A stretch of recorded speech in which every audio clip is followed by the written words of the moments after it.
السلام علیکم ورحمۃ اللہ وبرکاتہ۔ امید ہے آپ سب خیر و عافیت سے ہوں گے۔ 9 ذی الحجہ کی احادیث مبارکہ میں بہت بڑی فضیلت آئی ہے۔ کافی لوگ پوچھتے ہیں، معلوم کرتے ہیں، میرے پاس بھی کافی لوگوں کا فون آیا کہ 9 ذی الحجہ کا روزہ کس دن ہے اور 9 ذی الحجہ کے روزے کی فضیلت کیا ہے، اس سلسلے میں آپ ہمیں بتا دیجئے۔ تو دیکھیے، سب سے پہلے تو یہ بات سمجھ لیجئے کہ ہندوستان میں 9 ذی الحجہ 27 مئی 2026 بدھ کے دن ہے۔ اس دن 9 ذی الحجہ کا دن بیٹھتا ہے اور اس میں روزہ رکھا جاتا ہے، جس روزے کی بہت بڑی فضیلت احادیث مبارکہ میں بھی آئی ہے۔ تو میں آپ حضرات کے سامنے اس سلسلے میں، یعنی 9 ذی الحجہ کے روزے کی فضیلت کے سلسلے میں 2 فتوے سنا رہا ہوں۔ آپ حضرات سے گزارش ہے آپ ان دونوں فتووں کو مکمل آخر تک سماعت فرمائیں اور سننے کے بعد زیادہ سے زیادہ آگے شیئر بھی کر دیجیے گا۔ سب سے پہلے آپ حضرات بنوری ٹاؤن کراچی کا فتویٰ سوال اور جواب کی روشنی میں سماعت فرمائیں۔ کسی نے سوال کیا ہے، جن کا سوال ہے ذو الحجہ کے روزوں کی کیا فضیلت ہے؟ اس کا جواب یہ ہے، ذو الحجہ کے ابتدائی 10 ایام بڑی فضیلت کے حامل ہیں۔ بعض مفسرین نے قرآن کریم کی سورہ فجر کی آیت کریمہ وَلَيَالٍ عَشْرٍ کی تفسیر میں لکھا ہے کہ اس آیت میں جن 10 راتوں کی قسم کھائی گئی ہے اس سے مراد ذو الحجہ کی ابتدائی 10 راتیں ہیں۔ ان ایام میں نیک اعمال کرنے کی ترغیب دی گئی ہے اور ان دنوں کی عبادت کی بہت زیادہ فضیلت احادیث میں بیان کی گئی ہے، چاہے یہ عبادات ذکر و اذکار کی صورت میں ہوں یا قیام اللیل کی صورت میں یا روزوں کی صورت میں ہو۔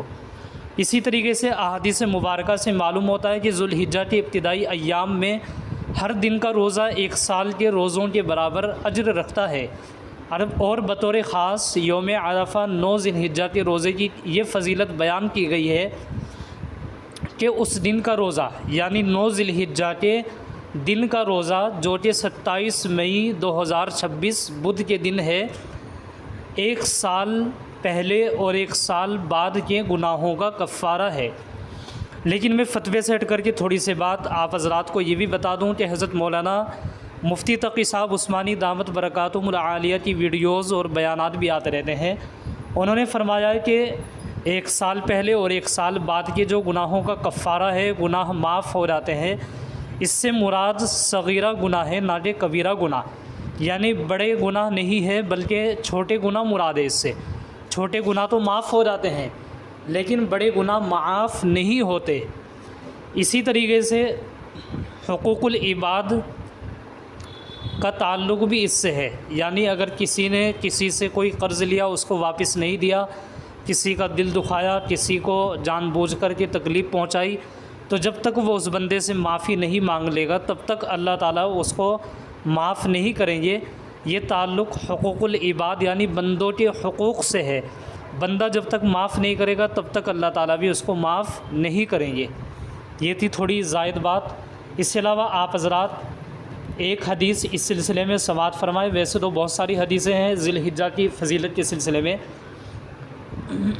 ایک حدیث ہے جس کا ترجمہ ہے، حضرت ابن عباس رضی اللہ تعالیٰ عنہما سے روایت ہے کہ رسول اللہ صلی اللہ علیہ وسلم نے فرمایا، ذو الحجہ کے پہلے 10 دنوں میں کیے گئے اعمال صالحہ اللہ تعالیٰ کے نزدیک تمام ایام میں کیے گئے نیک اعمال سے زیادہ محبوب ہیں۔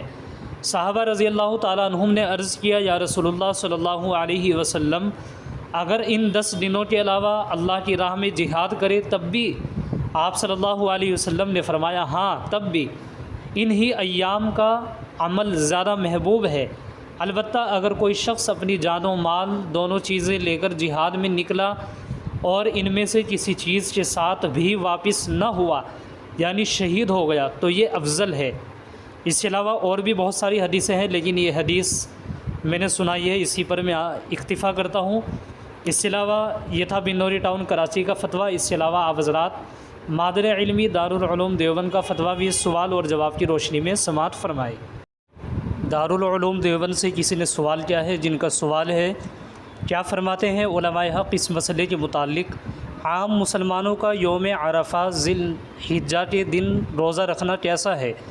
مسلمانوں نے ہندوستان کو یوم عرفہ کا روزہ ذی الحجہ کی کون سی تاریخ کو رکھنا چاہیے، کیونکہ عرب ممالک میں جس دن ذی الحجہ کی تاریخ ہوتی ہے اور حجاج کرام فریضہ حج ادا کرنے کے لیے میدان عرفات میں حاضر ہوتے ہیں، ہندوستان میں غالباً اس دن ذی الحجہ کی 8 تاریخ ہوتی ہے۔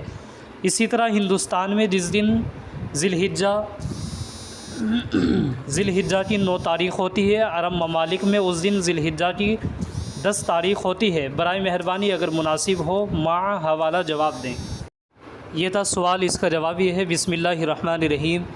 جس طرح ہم اپنے یہاں 5 وقت کی نماز اپنے یہاں کے طلوع و غروب کے حساب سے پڑھنے کے مکلف ہیں، اسی طرح روزہ بھی اپنے یہاں کے حساب سے رکھنے کے مکلف ہیں۔